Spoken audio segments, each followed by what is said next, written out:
नमस्कार जी, आप देख रहे हैं फेमस हरियाणा। फिलहाल मौजूद है नरवाना के कोर्ट परिसर में। तो काफ़ी स्टूडेंट पहुंचे हैं नारेबाजी करते। तो क्या इनकी समस्या है?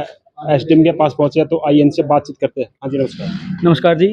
आज हम क्रांतिकारी युवा संगठन और जो संघर्षशील महिला केंद्र CSW उसके बैनर तले और जो पश्चिम बंगाल में जो शहर है वहाँ पे आरजी जो केआर मेडिकल है, वहाँ पर एक महिला के साथ जो वहाँ पे डॉक्टरी का एक ट्रेनिंग थी कर रही थी, उसके साथ 9 तारीख को रात के 11 से 3 बजे के बीच में बलात्कार होता है और बलात्कार के बाद बड़े ही निर्मम तरीके से उसकी हत्या की जाती है। और ये सिर्फ पश्चिम बंगाल का मामला नहीं है। इसके बाद बिहार की भी घटना आती है। मुजफ्फरपुर एक वहाँ का एक डिस्ट्रिक्ट है, वहाँ पर भी जबरदस्ती एक 14 साल की लड़की है, उस पर शादी दबाव बनाया जाता है और जब वो शादी के लिए इनकार कर देती है तो रात को बाइक पर आकर जबरदस्ती उसको घर से उठाकर ले जाते हैं, क्योंकि गरीब परिवार से थी। और इसी तरीके की उत्तराखंड में भी एक नर्स के साथ घटना देखने को मिली है, 12 अगस्त की है। तो इस तरीके की घटनाएं जब हम भारत में आजादी का महोत्सव बना रहे थे, उस तरीके की घटनाएं हम देखने को मिल रही है। तो एक सवाल लाजिम है उठाना कि क्या सही मायने में जो शहीदों का सपना था आजाद भारत का, जहाँ पर महिलाएं अच्छे से एक जीवन यापन कर सके, सुरक्षित महसूस करके, क्या आज 78 साल बाद भी आज हम वहां तक पहुंच पाए? तो इन्हीं सब मुद्दों को लेकर महिला जो वहां पर एक रेप हुआ, उसके दुष्कर्म किया गया, उसके बाद उसका मर्डर किया गया, और जितने भी सुरक्षा के मामले कहीं पर भी हो, कलकत्ता हो, कानपुर हो, कलायत हो, कहीं पर भी हो, जहां पर भी महिलाओं के साथ इस तरीके की घटनाएं हो रही है, उनके खिलाफ एक मजबूत सिस्टम तैयार किया जाए और उसके खिलाफ एक अच्छा आंदोलन हो। उसके परिप्रेक्ष्य में आज हम राष्ट्रपति महोदय को एसडीएम के द्वारा ज्ञापन सौंपने आए थे। जी, सरकार कहीं ना कहीं नारा भी लगाती है, बेटी बचाओ बेटी पढ़ाओ। तो इन चीजों पर रोक क्यों नहीं लग रही? ये फालतू का जो आजकल घटना घट रही है। देखिए, बेटी बचाओ बेटी पढ़ाओ नारा आज नहीं है, पिछले 10 सालों से चल रहा है। और उसके बाद अगर हम खुद सरकारी आंकड़ा है, हर एक मिनट में इस देश में 80 महिलाओं के साथ रेप होता है, ओवरेज मतलब अगर औसतन निकाले तो। और बसों में छेड़खानी और इस तरीके की घटनाएं इस देश में, रात की बात छोड़ दीजिए, अगर भरी दोपहर में कोई सुनसान सड़क है ना, एक लड़की वहां पे आसानी से नहीं जा सकती है। तो बेटी बचाओ बेटी पढ़ाओ लिखने से बेटियां नहीं बच रही है। इस समाज में इस तरह की जो मानसिकता, जिस तरीके के गाने, जिस तरीके की फिल्में, जिस तरीके की रील्स समाज में परोसी जा रही है और उस पर कोई रोक नहीं है, उस तरीके से एक मानसिकता बन रही है। जैसे आज ही अभी हमारे अधिकारी है, उनको ही एक बार बार लड़की को ही बार बार दोष देना कि लड़की है, दोष होगा, छोटे कपड़े पहनती होगी, यही गलत टाइम पे बाहर निकली होगी। तो हम चाहते कि अगर आजादी के बाद भी इस देश में महिलाएं सुरक्षित नहीं है, वो अपनी मर्जी से जा नहीं सकती, अपनी मर्जी से पहन नहीं सकती है, तो इस देश में महिलाएं सुरक्षित कहाँ है? देश में, घर में या गर्भ तक में से वो पेट में तक आप सुरक्षित नहीं महसूस करती है। तो बेटी बचाओ बेटी पढ़ाओ का नारा सिर्फ एक ढकोसला है और ग्राउंड लेवल की जो जमीनी हकीकत है वो बयां कर रही है कि ये ढकोसला कितना मतलब जमीनी स्तर पर कोई काम ही नहीं कर रहा, ये सिर्फ वोटिंग का चक्कर है। क्या कुछ कहना चाहोगे? सर, मैं कहना चाहूंगी जिस तरीके से घटनाएं घट रही है, इस तरीके की घटनाएं नहीं होनी चाहिए।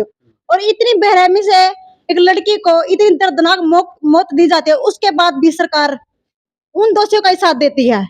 ये कहाँ का न्याय है? एक तो पहले से आप उसका शोषण कर रहे हैं, 36 घंटे की आप ड्यूटी दे रहे हैं, इतना शोषण कर रहे हैं, उसके बाद आप ऐसी घटना को अंजाम दे रहे हैं। जिस मरीज की वो सेवा कर रही थी उसने उसका अंजाम दे दिया। इसका मतलब उस प्रशासन में कमी है, वहां पर लड़कियों को सुरक्षा ही नहीं दी गई। जो दूसरों की सेवा में लगी हुई है, क्या उनको सुरक्षा नहीं देनी चाहिए? सरकार उनकी सेवा नहीं कर सकती क्या? तो आगे की क्या कुछ आप प्रदर्शन करोगे जी इस पे कार्रवाई नहीं हुई तो? सर, अगर इस तरीके से लगातार घटनाएं घट रही है और सरकार कार्रवाई नहीं करे तो हम इसी तरीके से हमारा संघर्ष जारी रखेंगे और लगातार प्रदर्शन करेंगे, हड़तालें करेंगे जितना हमसे हो सकेगा। आज ये घटना उस लड़की के साथ घटी है, कल हमारे साथ भी हो सकती है, तो हम कैसे मान ले? हम लगातार संघर्ष करते रहेंगे और मैं चाहती हूँ कि ममता बनर्जी इस्तीफा दे, क्योंकि उनके प्रशासन में कमी है, सिस्टम में कमी है। तो अब आपने जो अभी एसडीएम को ज्ञापन सौंपा है, तो आगे की क्या है? सर, ज्ञापन हमने एसडीएम के द्वारा राष्ट्रपति को दिया है। हम चाहते हैं कि इस मामले को लेकर पूरी कार्रवाई हो, उस लड़की को पूरी तरीके से न्याय मिले, उन दोषियों को पकड़ा जाए और उनको सजा दी जाए, और सजा इस तरीके से दी जाए कि उनको दर्द लगे, वो मर भी ना पाए। क्योंकि वो लड़की जिस तरीके से मारी गई है, उस दर्द को हम इस तरीके से महसूस करके कि मैं जिस तरीके से बोल रही, मेरी रूह कांप रही है, मैं सोच भी नहीं सकती उस तरीके से। तो क्या कुछ कहना चाहोगे? जो ये घटनाएं घट रही है, आप लगातार प्रदर्शन भी कर रहे हो, आपकी कोई सुनवाई भी नहीं हो रही। देखिए, सुनवाई होने की बात है, पहले भी ऐसी बहुत सी घटनाएं हुई है जिस पे बहुत बड़े बड़े आंदोलन हुए हैं। उसके बाद बहुत कानून भी बने हैं, ऐसी बात नहीं है कि कुछ हुआ नहीं है, लेकिन इससे आगे भी बढ़कर हमें कुछ करने की ज़रूरत है, समाज में और ज़्यादा बदलाव लाने की ज़रूरत है और सिस्टम में बहुत मतलब बड़ा चेंज करने की ज़रूरत है। जैसे सरकार अक्सर जैसे साथी ने भी बताया कि ढकोसलेबाज़ी ही चलती है।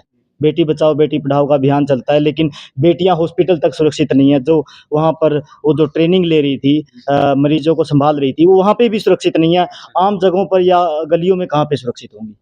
तो उसके लिए एक पूरा एक सिस्टम बनाया जाए, ताकि हर जगह पर हर मतलब चाहे गली हो, चाहे वो शिक्षण संस्थान हो, चाहे हॉस्पिटल हो, कहीं पर भी जो भी सार्वजनिक संस्थान है, वहाँ पर एक सुरक्षित माहौल बनाया जाए। वहाँ पर पुलिस की व्यवस्था हो, मतलब अच्छी व्यवस्था होनी चाहिए, जिससे महिलाएँ सुरक्षित महसूस करें और साथ में जो एक जागरूकता भी लाई जाए। क्योंकि अ, अब जैसे पीछे ही एक राम रहीम हमारे पीछे सज़ा हुई उन्हें बलात्कार के केस में, लेकिन उन्हें पिछले 4 सालों में 10 बार उन्हें बेल दी जा चुकी है और जो बेल है वो 51-51 दिन की। यानी इतने भयंकर उसने जो कांड किया, उसके बाद भी उसे इतनी मतलब बेल मिल रही है, उसको छुट्टियाँ मिल रही है, उसको पैरोल मिल रही है। अब भी 21 दिन की वो पैरोल आया हुआ है। तो और लोगों में इसकी क्या संदेश जाएगा कि कुछ भी करो, कुछ नहीं होने वाला है। चाहे आप जेल में भी रहोगे, फिर भी आप अयाशी करोगे, आप घर आ सकते हो, कभी भी वहाँ पे रह सकते हो, कभी वहाँ रह सकते हो। इसका मतलब क्या है? तो हम चाहते हैं कि सख्त से सख्त कार्रवाई होनी चाहिए और इस तरह से जो बाबा जी वाला मामला है, इस पे भी सरकार को एक मतलब सख्त कार्रवाई करनी चाहिए कि इस तरह की पैरोल नहीं दी जानी चाहिए और जब तक उसकी सज़ा है, 20 साल की उसे सज़ा दी गई है, तब तक उसे बाहर नहीं आने दिया जाना चाहिए। जी, जो ये घटना वगैरह होती है, इनके पीछे का कारण क्या कुछ मानते हो आप? इसके पीछे के हम सिर्फ़ एक कारण नहीं मानते, इसके पीछे बहुत से कारण हैं। वो एक समाज में जो पुरुष है उनकी एक सोच हो सकती है। हमारे बीच में जो हमें गाने परोसे जाते हैं, जो फ़िल्म परोसी जाती है, जो और सोशल मीडिया के थ्रू रील वगैरह ये परोसी जाती है, ये भी उसका एक कारण है। क्योंकि जैसे माहौल जो है समाज में उस माहौल से जो इस तरह की चीज़ें देखते हैं, तो उत्तेजना पैदा होती है या और चीज़ें क्रिएट होती है। तो हम चाहते हैं कि जो हमारा सोशल मीडिया है, जो हमारा साहित्य है, उसमें भी बदलाव लाया जाए और साथ में सरकार पे एक बड़े लेवल पर एक आंदोलन चलाया जाए इसके प्रति, ताकि महिलाएँ हमारे समाज में सुरक्षित हो और क्योंकि वो हमारे देश की आधी आबादी है, हम चाहते हैं कि वो भी सुरक्षित महसूस करे, ताकि हमारा देश विकसित हो सके। बने रहिए फेमस हरियाणा के साथ, मिलते हैं नेक्स्ट वीडियो में। जय हिंद, जय हरियाणा।